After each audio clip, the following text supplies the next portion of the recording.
Minha grande frustração com o som automotivo. Fala galera, aqui professor Romário, projetista de caixas acústicas e consultor de som automotivo e residencial, também desenvolvedor das caixas de graves Mário Bez, criador do método Som Forte Barato. Vou aqui nesse vídeo falar um pouco da minha frustração, da minha tristeza, né? Quando eu comecei a estudar um pouco mais, me envolver um pouco mais nessa área do áudio, né? Justamente quando eu comecei a aprender para mim mesmo, né? Para montar o meu próprio sistema e comecei a estudar sobre alto-falantes, caixas acústicas, me deparei com algo que me deixou muito triste, né? Quando comecei a me aprofundar um pouco mais. Porque, galera, quando eu fui estudar a eficiência dos alto-falantes, eu fiquei muito triste. Por quê? Os motores, né, motores trifásico, por exemplo, usado em vários setores aí das empresas, de indústria e tudo mais, tem eficiência de 90 e poucos por cento, 95% de eficiência, né? Tem muita eficiência. Os amplificadores têm, por sua vez, já um pouco menos de eficiência, né? Amplificadores já tem ali entre 80, 70, 80, até se for high voltage, tem amplificadores aí do som automotivo que tem 90% de eficiência. Já os amplificadores classe AB tem um pouco menos, né? Tem 60 e poucos por cento de eficiência. Mas aí eu fiquei muito triste quando eu fui investigar e descobrir que a eficiência dos alto-falantes era muitíssimo inferior. Muito inferior. A eficiência de um alto-falante, se você não sabe, é de 1%, 2%. Tem alto-falantes como, por exemplo, aqueles subwoofers borrachudos, né, que trabalham em baixas frequências, tem menos de 1% de eficiência, é 0,3, 0,2 de eficiência. Exatamente. Eles têm muito menos eficiência, por isso que eu fiquei muito triste, muito chateado. Os alto-falantes que tem no mercado, que são linhas mais profissionais, de alto rendimento, que são voltados mais para a região de médio grave, né, médio, eles têm ali 3,5%, 4% no máximo. É raro acontecer isso, mas um ou outro consegue, mas são focados mais na região de voz, né? E tem os drivers, os tweeters que tem mais eficiência, né? Tem um pouco mais de eficiência, tem 10%, 15%, 20% de eficiência, mas são focados nas frequências agudas, mas as frequências mais baixas, quanto mais as frequências baixas que um alto-falante ele é capaz de reproduzir, menos eficiência ele tem. E o que é eficiência, Romário? O que é eficiência do alto-falante? Eu não sei o que é eficiência. Eficiência é basicamente o seguinte: você tem um alto-falante ali que tem 2% de eficiência, né? Se você tem um alto-falante que tem 2%, um alto-falante grave talvez de 15, talvez de 12, talvez de 18 polegadas, tem 2 e um pouquinho de eficiência, 2% de eficiência. Se você aplicar 100 watts nesse alto-falante, né, de energia na entrada, nos bordes dele ali, ele só vai transmitir, ele só vai conseguir aproveitar essa energia e transformar em som 2%.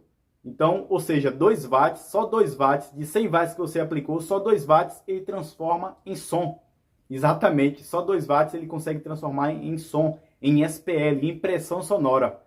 Todos os outros 98% ele joga fora. O alto-falante ele joga ali aquela energia, ele desgasta, ele destrói aquela energia ali, né? Dissipa aquela energia em forma de calor, né? Calor ou fadiga mecânica, né? Num próprio movimento ali do cone, ele joga essa energia fora. Então, são vários fatores, tanto o cone como a bobina joga essa energia fora. O conjunto magnético, o conjunto mecânico joga essa energia fora e desperdiça energia. Romário, não tem como fazer um alto-falante mais eficiente para a região de agudo, frequências mais altas?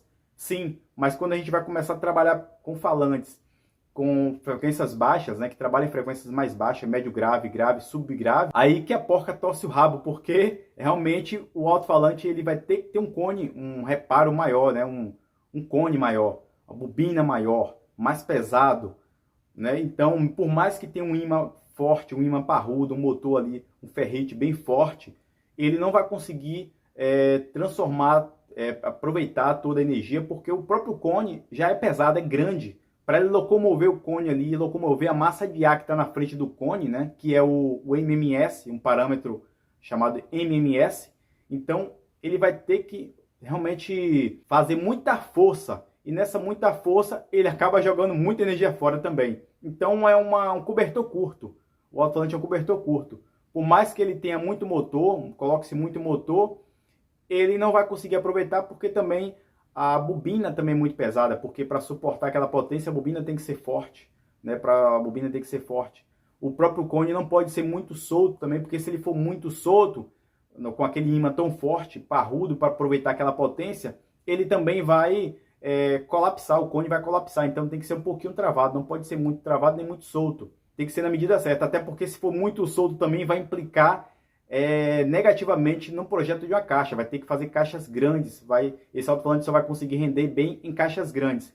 E caixas grandes também faz o alto-falante excursionar mais. E aí vira uma bola de neve, cara. É uma bola de neve, é bem complicado mesmo. Por isso que hoje é difícil você encontrar alto-falantes muito eficientes, porque vai começando a entrar nessa bola de neve, porque o cara que aplica mais potência, mas usar o alto-falante não suporta. O alto-falante ele não tem capacidade de suportar aquela potência mecanicamente, né, falando. A bobina também talvez não tenha capacidade de suportar aquela potência, porque a bobina é curta, é bem levinha, então não dá para aplicar muita potência. Então foi aí que eu fiquei muito frustrado ao saber dessas coisas, ao saber que não tem muitas limitações, né? Tem muitos problemas. Mas calma, gente, calma, que não é só frustração, porque foi a partir daí que eu comecei a me interessar sobre caixas acústicas, porque eu descobri que a caixa ajuda o alto-falante a ter mais eficiência. Exatamente.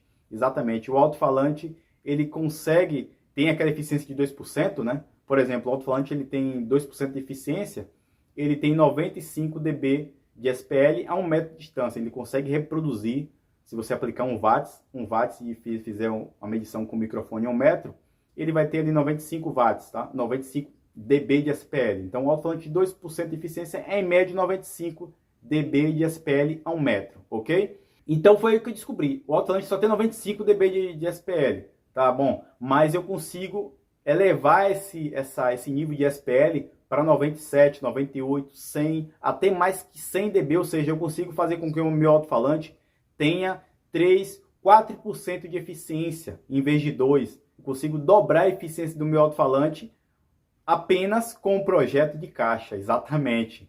Foi aí que eu comecei foi aí que daí em diante que eu me tornei projetista de caixas, né? Comecei a ficar apaixonado por caixas acústicas.